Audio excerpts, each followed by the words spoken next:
Welcome to the last session of this Thursday, the first day of second year of Update Conference Prague. It's my pleasure to welcome on stage 6 very influential experts from the .NET team, mostly in the manager positions. And we have also a special guest, Miguel de Casa. But then it's fun. So you may ask any questions. We have 4 girls with microphones. So the closest one will come to you with the microphone, and you can say your question and hopefully get some nice answer. And after this session, there will be after party which will take place in the foyer right out of this hall. There will be food, there will be drinks, and there should be more people from the .NET team, so make sure that you meet them and ask them, talk with them, and all of those nice things. So I hope that you will enjoy this session and that you will enjoy the rest of the conference. Thank you. And now can I ask you to introduce yourself shortly? Your microphones should be on, so now whatever you say. Yeah, my name is Miguel de Casa. I work for we all work for Microsoft. My name is Marek. Šafář, as you can sounds like Czech name, so I'm happy to speak English today, but whatever we can do after that can be in Czech. And I am part of the .NET team working on .NET where it didn't was before, mostly mobile, web, and whether we can find as unusual .NET platforms. Hi, my name is Steve Carroll. I'm the Director of Development for the .NET Base team, so everything from like runtime up to some of the Visual Studio tooling at the top, refactorings, libraries, and via MS Build. That's about it. Yeah. Okay. Hi, my name is mei-chin. I'm the dev manager who owns the Rosling compiler, and also .NET Runtime. I'm Jared Parsons. I'm the dev lead on the C# compiler team. And my name is Karl Zikmund. I'm on BCL team on networking lately. I'm on .NET team for 14 years, and I'm so far enjoying it. The jury's still out. Okay. Don't grill that question in front Okay. of Wait, you just said 14 years. How long have you been working on .NET, each of you? 14? I've been on 13, 14 on programming languages. Nice. So. mei-chin? Can I refuse not to answer? I just spent an hour and a half with our work group explaining the history of .NET. I think that's one of you that started .NET. Can I give a hint? She was my manager for a long, long time. Can we erase the long type part? Okay. I'm like the noob. Like I've been .NET for a year, but I've been in developer division at Microsoft for 16 years. Yeah, for me it's tricky, and I try to count it quickly. I was working in Mono, which counts as like .NET nowadays, so 15, 16 years. All right, pretty cool. Trying to. What about you, Miguel? Now he needs to count. 18. Ooh. Winner. You win. Yeah. Ladies and gentlemen. Well, Yeah, but I was working on the loyal opposition. Hi. I have a question for Jared. Because you said that you were spending the last 2 years working on mobiles. And how about other new stuff like extending everything, shapes, and this kind of stuff? Yeah, so you're asking like kind of like Where we're going, maybe with some other. where are we going? So kind of as you kind of said, we spent kind of the last 2 years on non-nullable reference types, and that pretty much stopped about 2 months ago. And so we've kind of been spending the last 2 months starting to kind of think about what the direction of C#9 is going to be. And it's still fairly early in the cycle, so it's hard to say exactly what's going to happen, but I can tell you the things that we've been investing a lot in. We're investing a lot in looking at kind of records and union types, so getting kind of like discriminated unions in the language, simple record types. I would rate that one as kind of more likely. It's something that we're pretty passionate about and we have some workable designs for. We've also been looking at getting source generators into the compiler and language stream. Yes, despite my previous objections. And outside of that, I know that things like extension everything, that's one thing that Essentially everything I think we look at for every version of the language, and it's just a matter of resourcing. We have a pretty good design for that. The implementation turned out to be a little more tricky than we thought it was, but it's definitely something we're looking at for the next version. I would be actually very interested in extension of everything, but plus the shapes extension that somebody wrote for this design document, because it basically could replace, add functionality like C templates, C++ templates into the language. Like if I would be able to extend an operator, which would actually fall into mathematical group, so I can leverage that and just write really abstract pieces of code. Right. And by saying what you were really excited about by that, you also identified kind of the biggest problem. C++ templates, and the fact that the problem with the shape extension as it's proposed today is that the implementation has all the downsides of C++ templates. Sorry, Steve. Keystone is C++ stuff. In that you kind of get this coded, you essentially get this code expansion.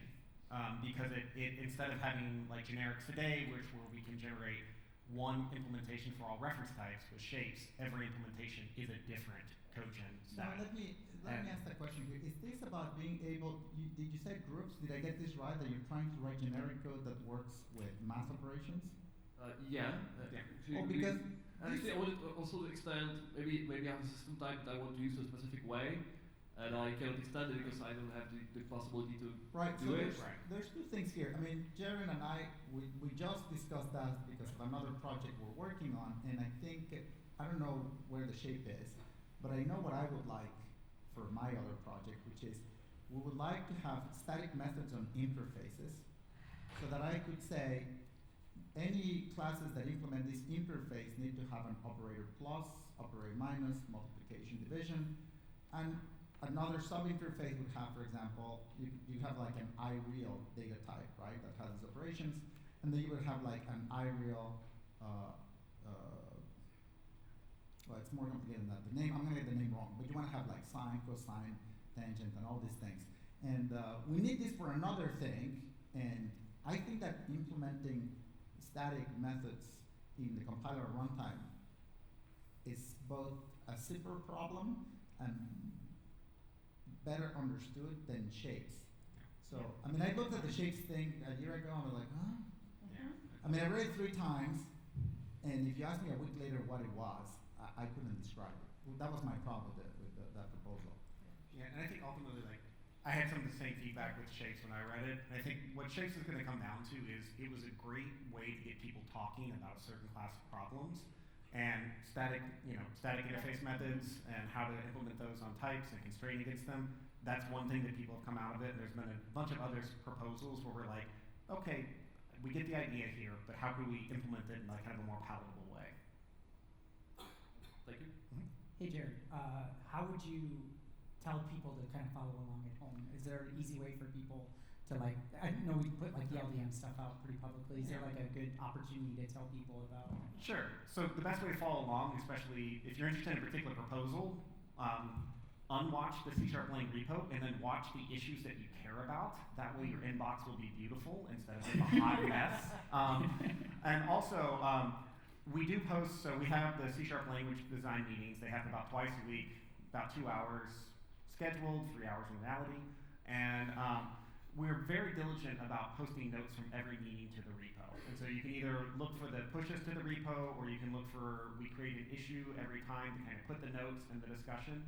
And those are a great place to follow along. And if you have questions and feedback, you can just respond to the issue. And there's usually a bunch of people there kind of helping out and giving some insight to why we did or didn't do things in the various meeting. Mm-hmm. No other questions? All right. Oh, no, more. We can finish more. You did a great job. Everyone knows everything. Yeah. Hey, hi everyone. Generally. I wanted to ask, why is it that the .NET repositories that are public in GitHub are 6? And considering I know that Microsoft uses or is going to a trend of a mono-repository approach, why is it that it's distributed in this case? How do you parse that?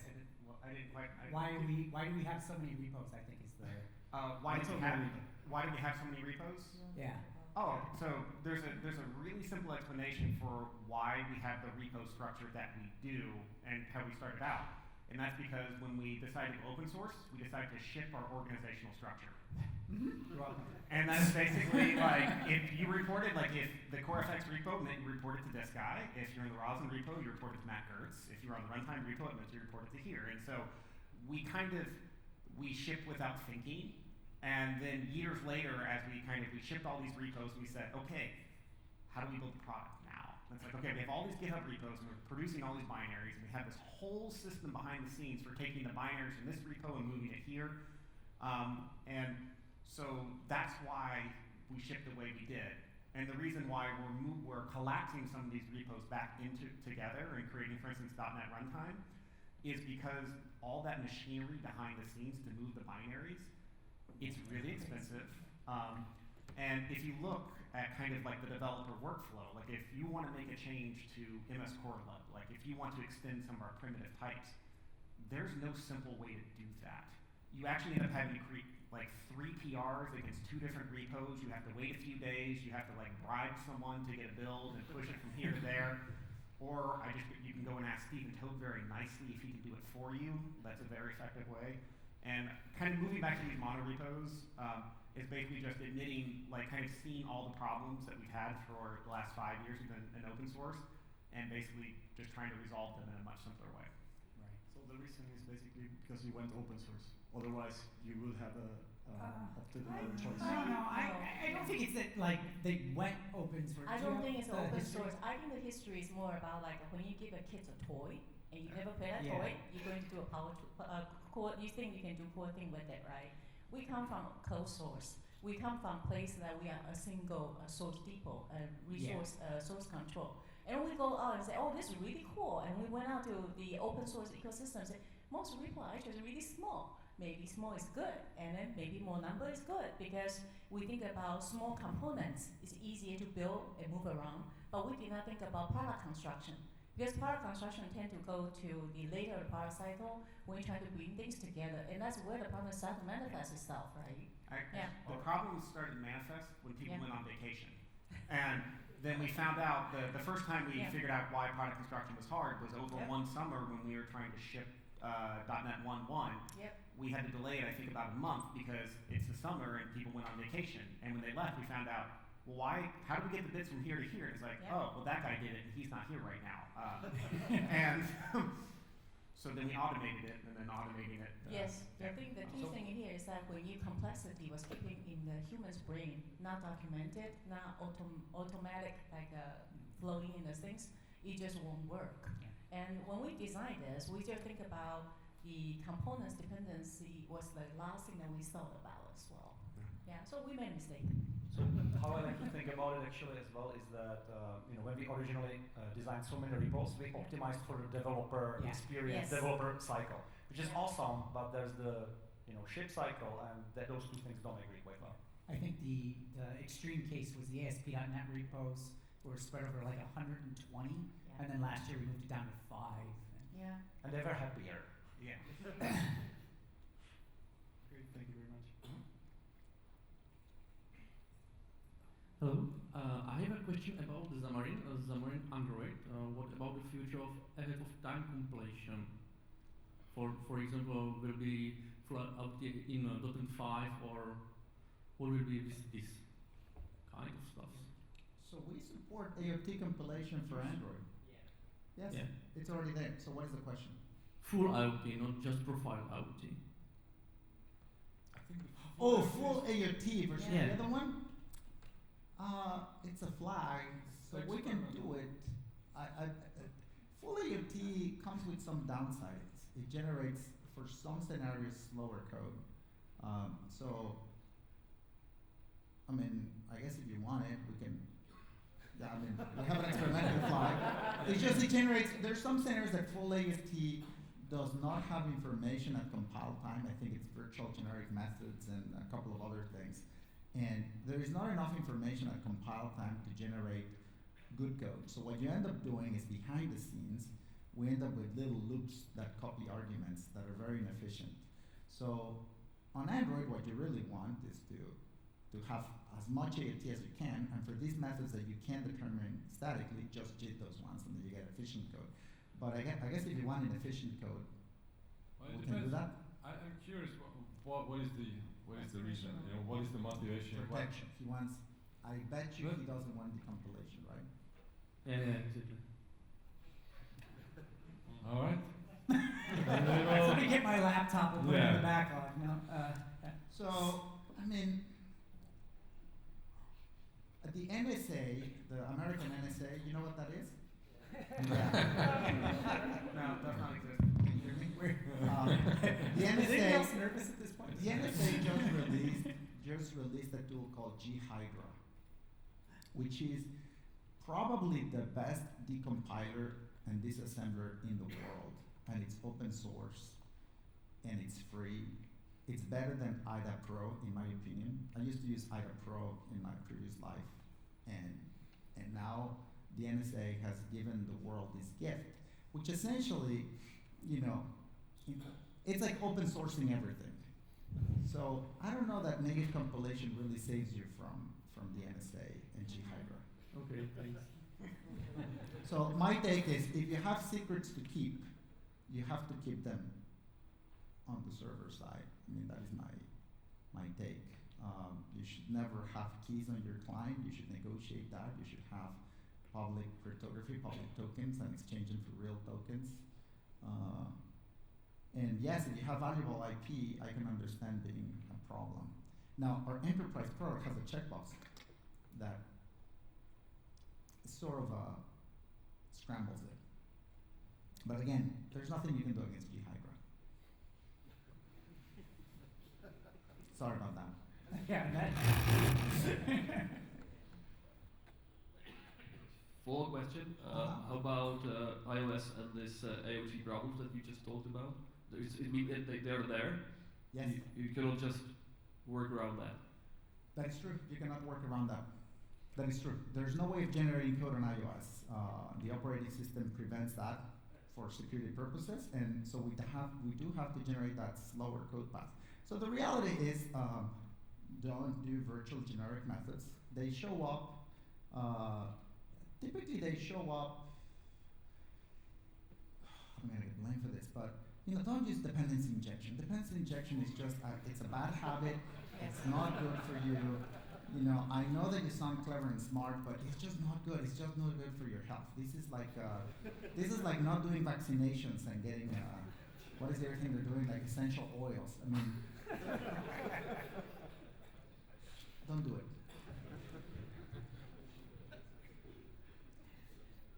Is follow watching? Is what? What's up with follow watching? Tell him fast forward. Well, Father is not here, and I bet you he's not gonna watch this. So I'm fine. Alright, good. Well, you have to do something, right? If you're going to support a kind of a similar story, yeah. All right, batter up. Who's next? There's a hand. Now, when you get the question, I have to say one thing that I'm super excited about iOS is that we are now going to ship an interpreter, which is even slower. But the beautiful thing about the interpreter is that it runs all .NET code, and you can do assembly load, you can do reflection emit, you can, not only that, but it lets you, in fact, it powers our new technology called, what do we call it? Hot reload. No, we have like 10 hots. This is a different hot. It's hot. Hot restart makes no sense. I know. How do you know? It's horrible. No, it's a new You one. make it all We're calling everything hot. And this new hot technology, it's essentially the interpreter. So we're shipping a binary that you can deploy from Windows without a Mac, and has the interpreter, and we run your apps directly without a Mac involved. And it's an interpreter. And here's the thing: most people have not noticed that it's all interpreted. Well, if you have an iPhone 11, right? So it is super fast. It is super fast. It is incredible. And anyways, yes. Next question. Hello. I have a question about Blazor. Blazor. Blazer. Okay. Yeah. Are you planning prepare some common controls like in-out ASP.NET? Yeah, I mean, I think they're even third-party vendors pretty soon. controls for Blazor. Yeah, Blazor is probably our fastest growing, Yeah. most community contributing, community growing thing. I think it's taken everybody by surprise. Yeah. I think Telaric's already offering some of the components for Blazor. Yeah, I saw some components from this company, but Is there a particular one that you're looking towards? A particular control that doesn't exist that you'd like to see? yes, but US.NET team stay behind the some. The question is if Microsoft is going to provide it. Are we going to provide I mean, controls? if there are holes in the I story, think we fill the story. Yeah, we tend to provide, I think Microsoft tends to provide the baseline, Yes. but the universe of controls and what people expect from them is gigantic, and people want every, there's ones that are specialists for finance, and there's ones that are not even special for finance, they're just specialists for trading, right?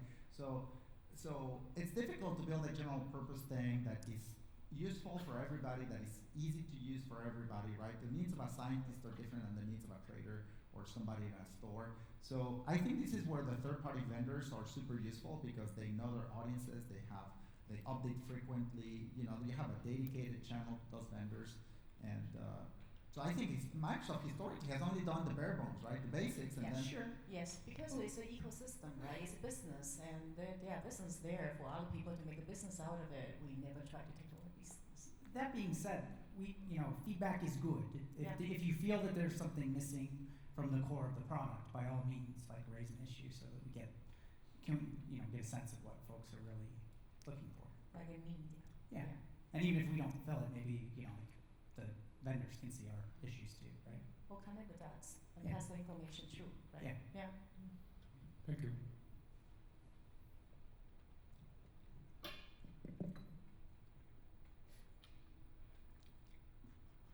Hi. First of all, welcome to Prague. Thank For you. those who of you is not local, I apologize in advance if my question will be not that technical and perhaps somewhat intimate, but I'd like to know. I'd like to know what bright persons as you are currently using on a daily basis as a mobile phone. And Okay. the reason probably you'll get you'll understand what I'm trying to get Yeah. with this, because I was very excited with when Microsoft introduced their phones. Unfortunately, Windows Phone, as we all know, is dead basically. But There's on the still one of there's the still one. yeah, I still have two of them in my wardrobe. By the way, yeah. This is my Czech same and this is my American same. Sorry. I've got an excuse.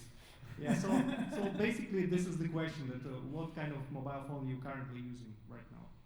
Thanks. So I answered that already. I'll be the last. Go. I use. I got Android, I got Windows Phone 4 in Czech Republic when I'm here visiting. So. I have some version of an iPhone. This is just a vehicle for pictures of my kids at this point, and text messages my wife doesn't read, so I'm not very sophisticated. I actually have an iPhone as well. Actually, my husband used to have a Windows phone, and until recently, finally, it doesn't work anymore, and he switched to Android. We joke about it as a competitor study. I mean, try to figure out how to use it. And for me personally, I'm from Taiwan. Typing Chinese is really hard. I don't know how to type it. And there's a feature in iPhone that it has. I'm not sure if Android has it. You can write. And I remember how to write Chinese character. You also have a detection that I can speak to it, and it will translate to if I speak it right. And it's a sentence. And so that made communication super easy for me. I was a bitter ender on Windows Phone, but yes, eventually my last one broke, and now I'm on a Pixel 2 because I'm kind of several generations behind kind of person. Yeah. I'm right now on the Android as well, but I do regularly switch. Even if I didn't use the mobile phone as a kind of device for myself or for testing, so I'm kind of forcing myself to switch even if I don't want to. So right now I'm on Android cycle. Do you have any opinions about this, Miguel? Oh, I know what the Well, opinion is. Well, Show us iPhone 11. given my mobile focus, I run both. So no, I run both, but I have but my personal preference is iPhone for a laundry list of reasons. One, it's more secure. But B, as a parent of small children, I hear I'm going to give a lecture to Jared. As a parent of small children, the phone is the one thing that you have with you at all times when you're with your kids. So it is essentially your camera. And I figured I'm not going to get these moments back, so I want as much camera equipment as I can on my phone. So my personal one has the one with the 3 cameras, so I can capture every 11. inch Yes. of my kids. And did you attend the section that in the Apple Store that showed you how to use the new software? You haven't checked that one yet? But I think about, seriously, I take about 400 pictures of the kids per weekend. Can I also ask That's you, a photogenic do picture. you upload to The what? Do you upload to Apple Cloud? I upload, actually, I try to not be partisan about this, so I upload to Apple Cloud and to Google Cloud, so I have them on both. OneDrive? OneDrive, yeah. Not Dropbox? Hold on a second, hold on. Dropbox? What happened to Dropbox? I use Dropbox. What are you talking about? You're talking about always showing Dropbox. So the other thing is, I have trust issues. When I was a young kid, I used to hack software, and I used to hack games, and I used to hack computers, and I have trust issues. And Okay. I know what humans are capable of. I know how people can lie, betray, to get what they need, and I know how low ethics of things are. So I try to limit my exposure, and I use 2-factor authentication. And if there was 3-factor authentication, I would it's just not worth it. Not worth it. And I'm sure that I'm still gonna get hacked, but at least I'm trying to be a good citizen and I have trust issues. I do not upload anything to the cloud. I still copy to my PC. So she has more trust issues. I have more She's from trust China. issues. She's from China. I'm from Taiwan. Isn't that so okay? Break it up! But it's China, isn't it?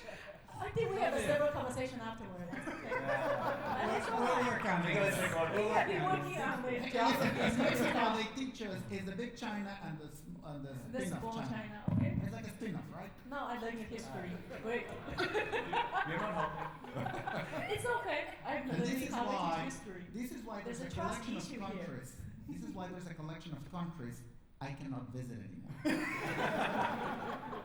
So Miguel, I have a follow-up question. So are you enjoying your last visit to the Czech Republic? So far, I'm fine with the Czech. You got this. I've said everything right. I love the goulash. I had it every night. I love Prague. We're coming back on vacation. I haven't said anything about your prime minister yet, so I think that's But maybe on Sunday. No, I'm kidding.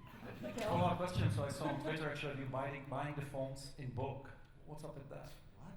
Like 3, 5 of them or what? No? 3, 5, what? You're buying The 3 of the phones. phones at a time. Oh. I was always like, no, why? Oh, the 6-pack. Yeah, Well, but- in the United States, when you buy beer, you can either buy a can or you buy a 6-pack. Right, so if you're gonna watch football, you get 6 of these. So whenever Apple announces something, I have to buy 6 because that's really what Steve wanted me to do. Can we ask you for a dozen next time? Then the extra 6 you can give to 1, 2, 3, 4, 5. Backups. Did I tell you about the 400 pictures every weekend? But you It give wears them out, a phone it to wears phone. out. Yeah. One up here. These things get scratched. These things get scratched. Oh, this one is already garbage. All right, sorry. Let's go back to So .NET. don't ask me this question anymore. I have one more. There's also another there. It's fine.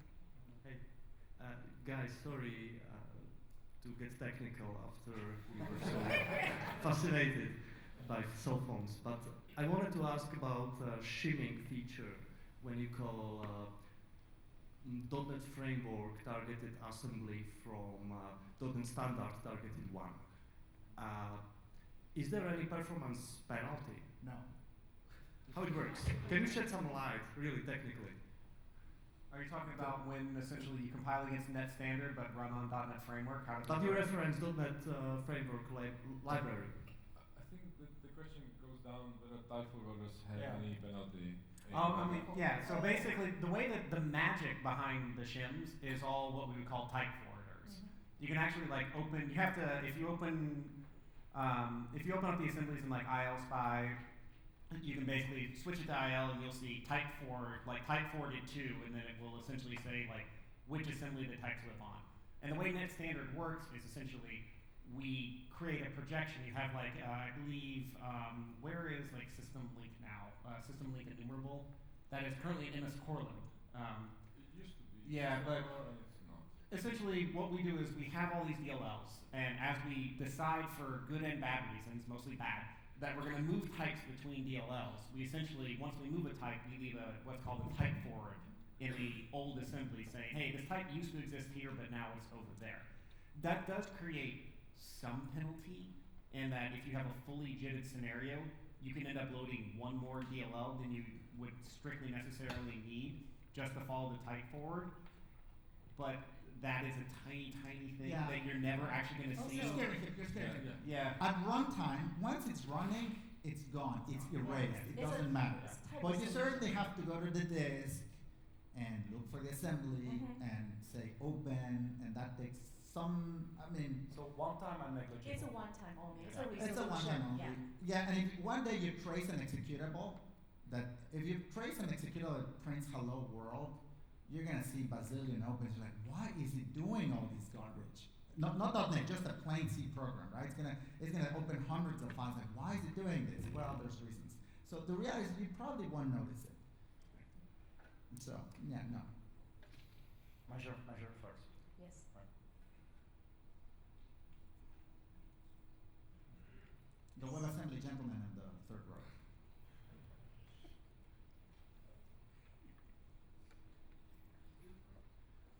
When we watch the photos, I will have apart from that, general question about like designing features. How do you keep the runtime and language and stuff around that not becoming monsters that can do everything, but nobody knows how to force it to do everything? Like we have spoken about C++, we can treat like an example of that, I think. And how do you keep C# from becoming like C++ in this? I think C# was kind of maybe designed with approachability in mind. How do you keep C# and .NET approachable to newcomers or to just to developers that don't want to spend 2 years just learning? So first, they limit the number of people that work on the compiler, so you just can't do too much.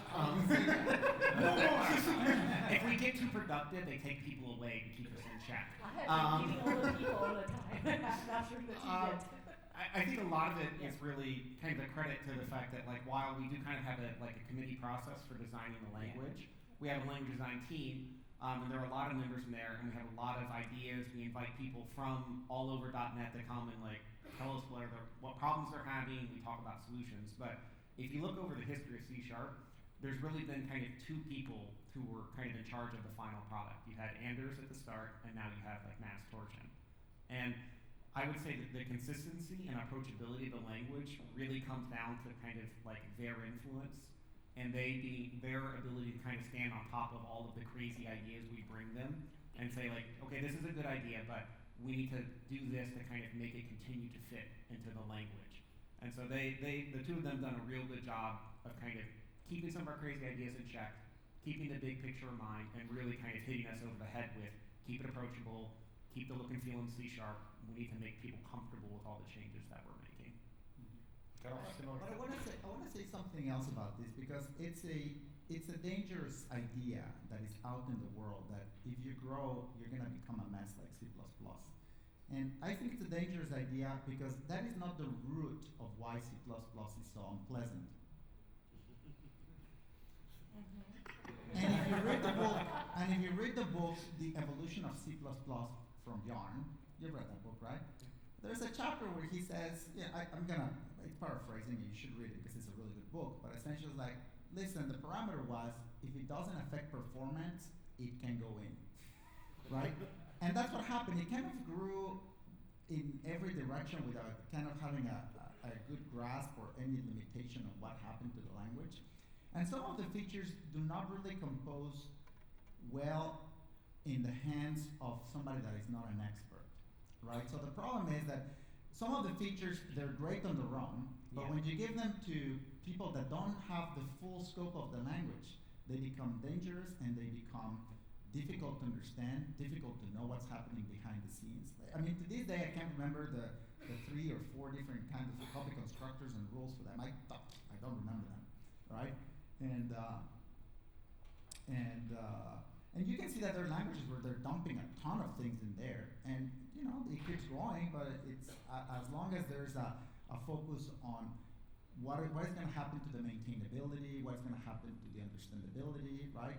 I think that language evolves properly. So so I don't like this theory that you're going to grow to the point that it's a mess. You're just saying just because you had a troubled childhood and nobody cared about you doesn't mean that, you know, like C++, that other people are going to grow up to be dysfunctional adults. That's what I want to say. Yeah, and I would say that in general, if you're interested in this topic of like how these languages evolve, Bjarne has a talk called something like "Remember the Vasa," which is a sailing ship that sunk in the harbor right after it was launched, where he kind of goes through his explanation in a sort of condensed way of what happens when you don't take everything together and instead do what you were alluding to, where you target pieces in chunks that are not designed to work well together. He has some pretty interesting metaphors in that, and you know he's had that experience, right? He's really lived it, and so I always like it when you have an opportunity to learn from somebody else's mistakes and stuff. Yeah, I'm sorry about the bad jokes. It was. So I'm super happy to actually hear that, because as you can see, some of our people in our teams are opinionated, and some of them already feeling that C# is on the C++ camp. So no, exactly. So we are already on the. I would actually extend that question to even like BCL or like base class libraries. Like if you look at that, like we said that we had like Max basically and Anders guarding the C#. Like we had actually few people like Christoph Svalina, right, and these days Imo. I'm not sure if before Christoph there was somebody else guarding actually even the BCL, and that helped a lot as well to make things consistent. Like having somebody who checks that the things are not running in the very valid idea, that they can directions, and they're kind of working together kind of well. And even with that, bad things sneak in, like I don't read only, less than stuff, but still, it's much better that if you wouldn't have this kind of guardians of the area, language or BCL. We are in general very careful when we add public services, because we know that it becomes legacy. It had to be something with good value, good consistency through the product. And I think from Jared's point, C#, what I observed the last 3 years is actually they take very high pride on the top #1 goal, productivity. And they were trying to address the relevant scenarios. And whenever we try to add something, we're trying to make sure it's consistent, true, play well with the rest of the other existing features, rather than just kind of bulk on. That what you observe in Java's land happen quite a lot. And the firmware side, I would give the credit on like how careful we are when we add new APIs. There's a certain process you have to go through, and how do you make sure that similar APIs has a similar look, right? And we are very careful, yeah, I would say that. Well, and be careful for a reason, because we learned that when we are not careful, then we pay. Because Microsoft is in the way, like when we ship something, we support it kind of forever. I mean, there are exceptions, but especially in the API, unless you kill the entire product or things. And we have some bad apples, and we are sorry, and we're not happy. Yeah. And I think you asked about language and the runtime. On the runtime side, we are also extremely careful. We usually just say runtime, out of box performance will be good for most of the people. So unless you are the unfortunate soul, which is most likely is not you, it's probably the people who is running the codes in the large scale, and that they need to learn about more tuning on the runtime. Unlike Java ecosystem, in Java, you actually have to do all the configuration in order to make out-of-box runtime runs well. And that has been always our design philosophy. Things should be very friendly to developers, easy to use. Would you agree? Yes. Would you agree?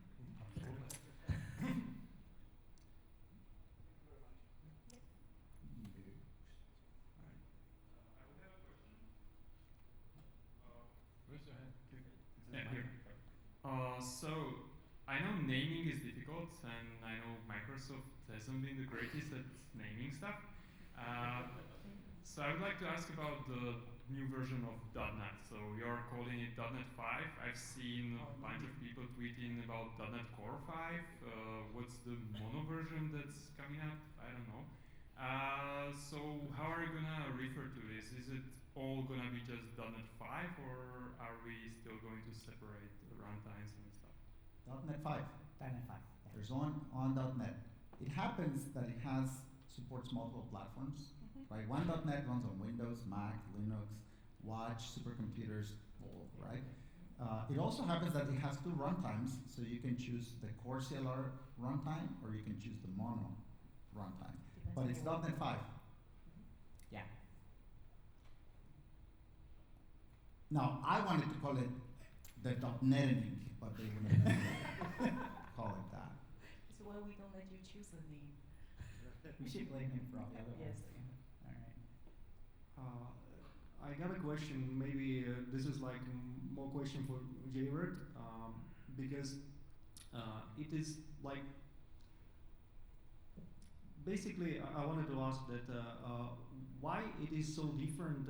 Why there is an immense difference in the frequency of releases of the C# compiler. For example, till 2015, like the releases were not so often. But in the latest several years, it's like it's became very frequent.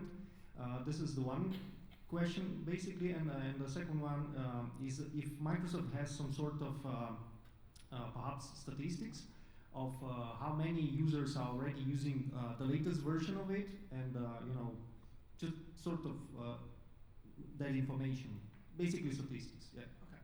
So in terms of like why the frequency of the C# compiler release cycle has changed.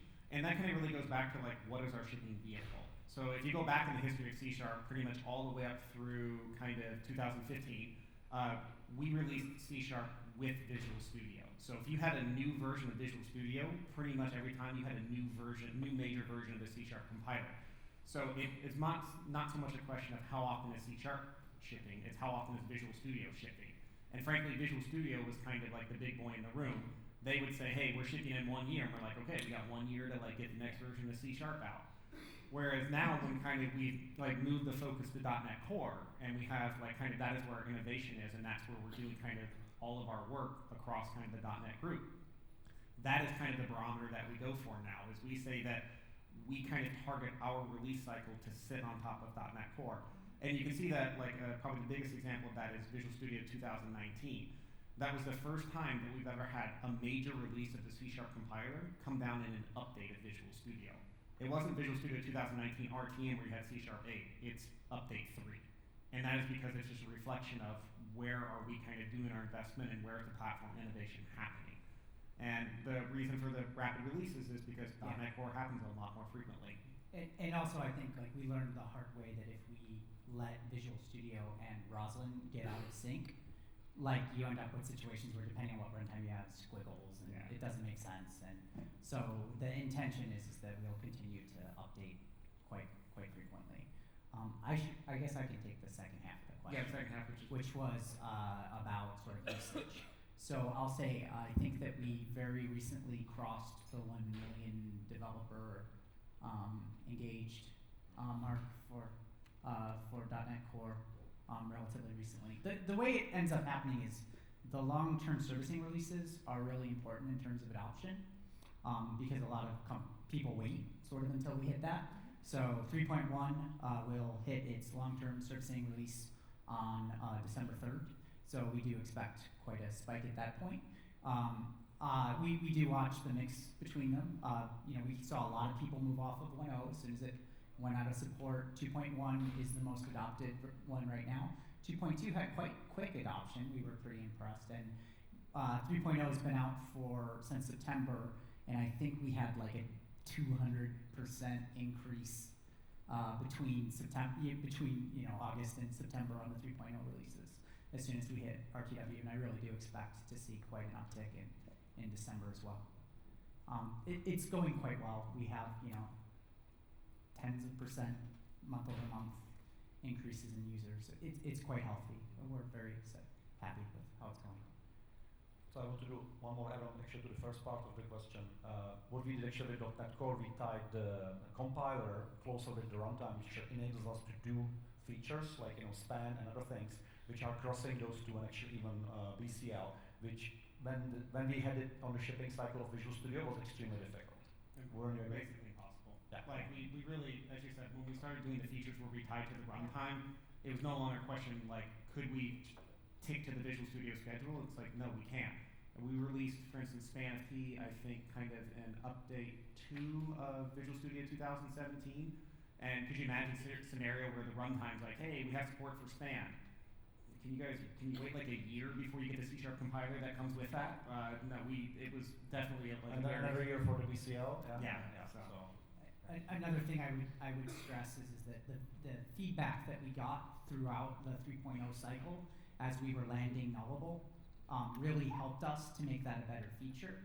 And so that's another reason why we do those incremental things, so that we can get the feedback early enough in a full end-to-end developer scenario for things like Nullable, where you really have to interact with it to understand the implications of what it would mean for large software systems. So, that was very valuable to us, the information that we got from folks using it in its preview things. And anything we can do to convince you to give us feedback on previews, it's super appreciated. Absolutely. Yeah. Probably have time for like 1 or 2 more based on that little countdown over there. Where do you see the 2? I see 1. If we're really quick, we can get 2 in. Oh, we never. I know. It's an optimism. Yeah. There, I have a question about Xamarin. For Marek and Miguel, why do you think Xamarin is not popular for the big competitors React Native and Flutter? In surveys, in Stack Overflow surveys, this competitor is better every year than Xamarin. Why do you think Xamarin is not so popular like his competitors?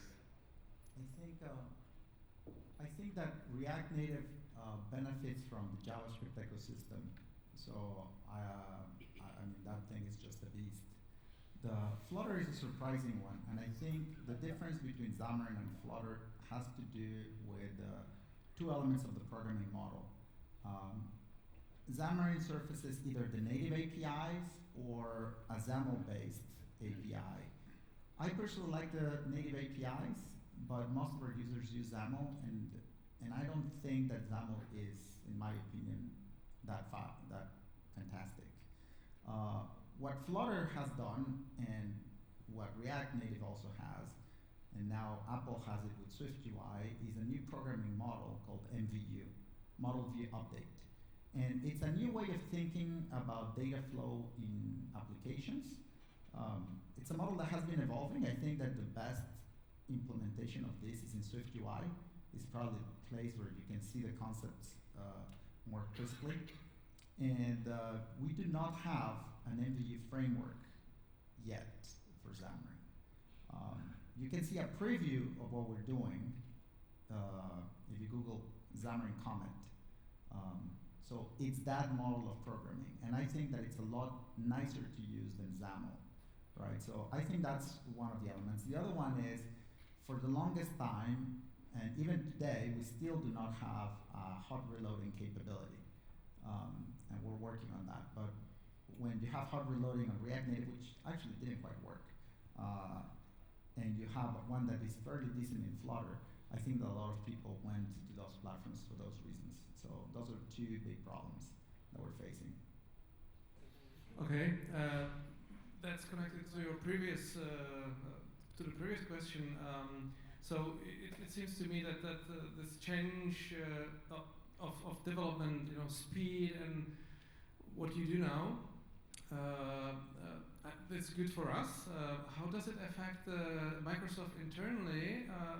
People like SQL Server or the ERP developers, do they also somehow change how often they ship, or if they base their development on .NET Core, or you somehow make these LTS versions so that they can do their 3-year or 1-year cycles?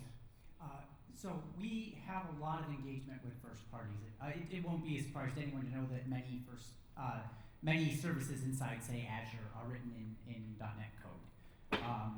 The fact that we are putting out these point releases relatively quickly, and that we have this yearly cycle that we've been moving to over time, makes it much easier for us to get in a tight feedback loop with them, so that when we come out with 3.0, it added a whole bunch of features that now made it much more feasible for people to move off of .NET Framework and onto .NET Core.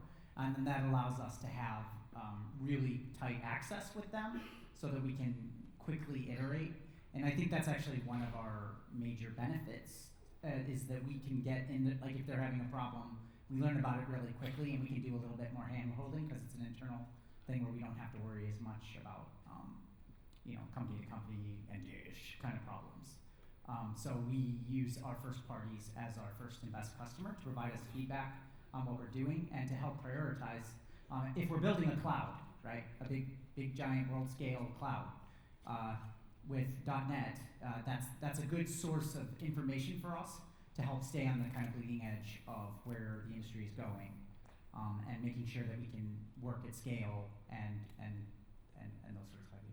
But doesn't it move too fast for those departments that develop slower? We don't force them, right? We don't go into people's build servers and update our versions. What we do is try to provide world-class, internal support to help them in those migrations, and then all of the world benefits from what we find as part of doing that work. And as Steve was saying, I think it's up to our internal parties how they move on to us. And you're saying moving too slow, too fast. I would say there's some customers who think we're moving too slow. Bing. We have some, Bing. They literally ship our 90 builds. Yeah. And so they will tell us the next day, hey, you guys screwed this up. Because look at our great, they have amazing perf tracing. And so when we screw something up, they can send us an email and be like, between this day and this day, here's where you regressed, or here's where you got better. And that's actually really invigorating, because it means that they're a great partner, because we can have such a tight feedback loop with them. If we fix a bug today, they will tell us tomorrow if it was a good one or a bad one. Yeah, and the beauty of those kinds of operations is that they know how many dollars it saves. Yeah. Right? Literally, here's this regular expression that because it's slow is costing us, I think there's another very interesting point to point out is we talk about performance, around the box works for everybody, but actually a lot of large scale workload does not work in that environment. They want a lot of mileage.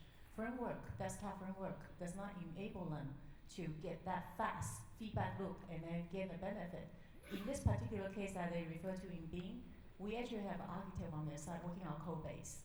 They know exactly what's the problem they want to solve, and they should implement feature in our code base, and that feature is just benefit Bing, and maybe some other similar workload that into that category can benefit from it. This is an advantage that we can harvest shipping on the desktop framework. And by the way, you can see the versions if you do bing.com/version, or is it versions, plural? I'm not sure. Yeah. You will see exact version what Bing is running on, which is amazing. Yeah. So do other people from other departments actually contribute to your... Yeah. They will come and tell us that, our heap is so big, and we're like, oh my goodness, really? Okay. And we want to hit this goal. I said, wow, that is a very aggressive goal. And so the general heuristic doesn't work in that scenario. What can we do for you? They say, I'm observing this kind of behavior. How about do it this way? But maybe it's just very beneficial for them, but not for everybody else, right? So out-of-box won't work. There'll be feature, there'll be configuration. They're actually willing to change their code on their side as well to make benefit on that. Yeah. Yeah, and just to plug it really quickly, once Stephen Togue releases a blog post about all the performance improvements. And a lot of times if you go through those, and they're very long and very detailed, and very good ways to learn how to write .NET performant code. And a lot of those things will actually call out places where we found that performance issue inside some internal service, and someone is benefiting from the work that we did there. Just a week ago, I had a meeting with one internal customer, and when we told them, you can contribute, they were like, really? You will take our code? Sure, we take it from a community, why wouldn't we take it from you? They were surprised, which was funny to me now, but yeah. So go check this out. Yeah. Okay, so I would like to say big thank to our guests. I hope that you have enjoyed this inspiring discussion, and I hope that you will enjoy the after party, which starts right now. Thank you very much. Thank you for having us. Thank you very much. Thank you.